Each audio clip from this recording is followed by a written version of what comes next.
मैंने पिछली बार क्या कहा था? ऐसा कहा जाता है कि स्वर्ग कहीं ऊपर होता है। ऊपर तो होता है, परंतु कहां? इस सिर में। सिरा एव द्यौ, ये सिर ही द्यू होता है।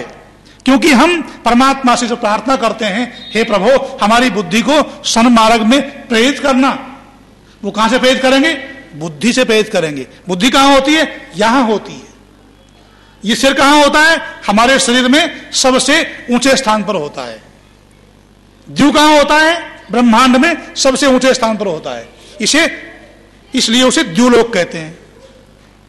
ये जो हमारा शरीर है ये भी ब्रह्मांड है। ये छोटा ब्रह्मांड है, इसलिए इसे पिंड कहते हैं। ये बड़ा ब्रह्मांड है, इसलिए ब्रह्मांड कहते हैं। और यद पिंडे तद ब्रह्मांडे, जो इस ब्रह्मांड में स्थिति होती है वही स्थिति इस पिंड में होती है।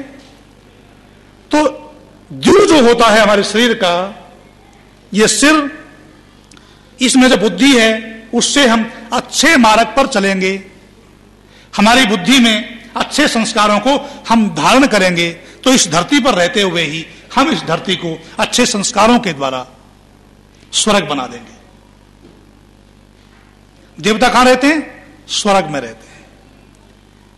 ये सिर, इसमें क्या होता है? आंखें। हमारी जितनी भी ज्ञानेंद्रियां हैं ना, वो सब इस सिर में होती है ना, जिनसे हमें ज्ञान प्राप्त होता है। आंखें भी, कान भी, नाक भी, वाणी भी, जिन जिन से हमें ज्ञान प्राप्त होता है ये सब की सब यहां होती हैं। और इस सिर का नाम है देव। तो इन ज्ञानेंद्रियों के द्वारा हम अच्छे संस्कारों को अपने जीवन में धारण करेंगे। भद्रम करने भी शृणुयाम देवाः, अच्छा देखेंगे आंखों से, अच्छा सुनेंगे कानों से, भद्र सुनेंगे और भद्र ही सुनाएंगे भी। तब क्या होगा? इस संसार को हम इस ऊंचे स्थान के द्वारा, इस सिर के द्वारा इस संसार को हम स्वर्ग बना सकेंगे। यदि हम अपनी बुद्धि को सन्मार्ग में चलाना चाहते हैं तो अपने जीवन से इन 6 प्रकार के पशु पक्षियों की मनोवृत्ति को निकाल दें। और कैसे निकालें? दृश्यदेव ब्राह्मण रक्ष इंद्र। जैसे पत्थर से किसी वस्तु को कुचल देते हैं, इसी प्रकार से अपनी दृढ़ आत्मविश्वास के द्वारा अपने जीवन में आने वाली इन बुरी आदतों को कठोरता के साथ निकाल दें। कितना सुंदर समय था जब प्यारे भारतवर्ष में प्रातः उठते ही घर घर में वेद मंत्रों का गुंजायमान होता था और स्वाहा स्वाहाकार की ध्वनि के साथ आकाशमंडल गूंज उठता था। कितना सुंदर और प्यारा समय वो रहा होगा। भगवान आदि शंकराचार्य जब दिग्विजय यात्रा पर निकलते हैं और काशी में पहुंचते हैं, नगर में प्रवेश से पहले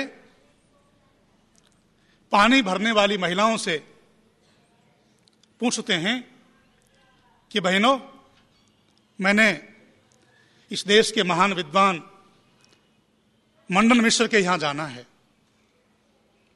मुझे उनका घर बताओ। पानी भरने वाली महिलाएं कहती हैं, महात्मन, आपको पंडित मिश्र जी के यहां जाना है तो सुनो, आप जाइए नगर के अंदर, जिस घर के बाहर आपको तोता और मैना की आवाज भी वेद मंत्रों का उच्चारण करते हुए सुनाई पड़ जाए, यह मानना कि वही घर पंडित मंडन मिश्र का है। जिस देश में तोता और मैना भी वेद का पाठ करते थे, वो देश उस समय कैसा रहा होगा, कैसा स्वर्ग जैसा साम्राज्य इस देश में रहा होगा। गायन्ति देवा किल गीत कहानी धन्यास्तुते भारत भूमि भागे। स्वर्ग के देवता भी जिस देश के गीत गाते हुए नहीं थकते, ऐसे इस पावन धरा भारत भूमि में हम सबका जन्म हुआ है। आप और हम बड़े सौभाग्यशाली हैं कि ऐसे देवभूमि भारतवर्ष में जन्म लेकर के हम अपने जीवन को कृतार्थ कर रहे हैं। और आप सब विद्यार्थी जन तो सबसे ज्यादा सौभाग्यशाली हैं कि आपको दुनिया की सबसे प्राचीन धरोहर वेद का ज्ञान और पाठ करने का सौभाग्य प्राप्त हुआ है। दुनिया की सबसे प्राचीन धरोहर की रक्षा करने का दायित्व आप सब पर है। भविष्य में आप ही इस महान संस्कृति के संवाहक होंगे, आप ही इस महान संस्कृति के रक्षक होंगे। इस देश के हजारों विद्वान ब्राह्मण आज भी कोई एक वेद को याद कर रहा है, किसी ने 2 वेदों को कंठस्थ किया हुआ है, कोई चतुर्वेदी है, कोई त्रिवेदी है।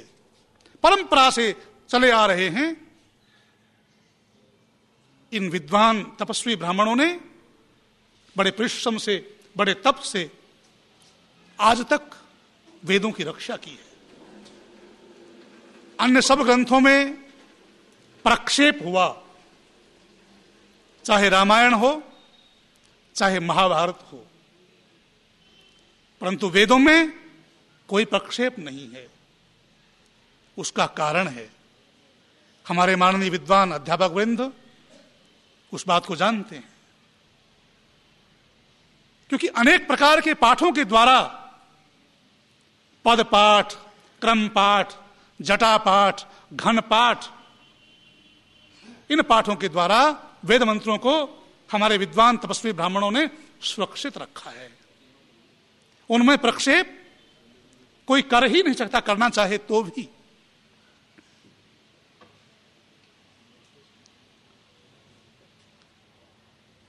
यदि हम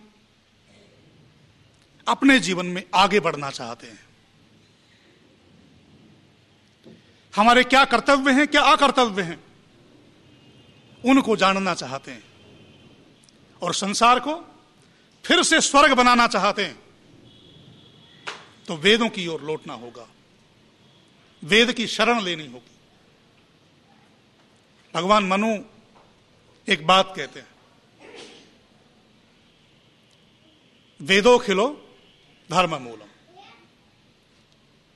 यदि धर्म को जानना चाहते हो, अपने कर्तव्य को जानना चाहते हो,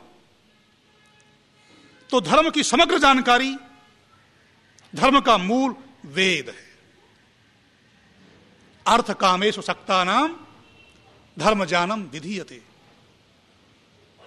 धर्म जिज्ञासमानानाम परमम प्रमाणम श्रुति ही।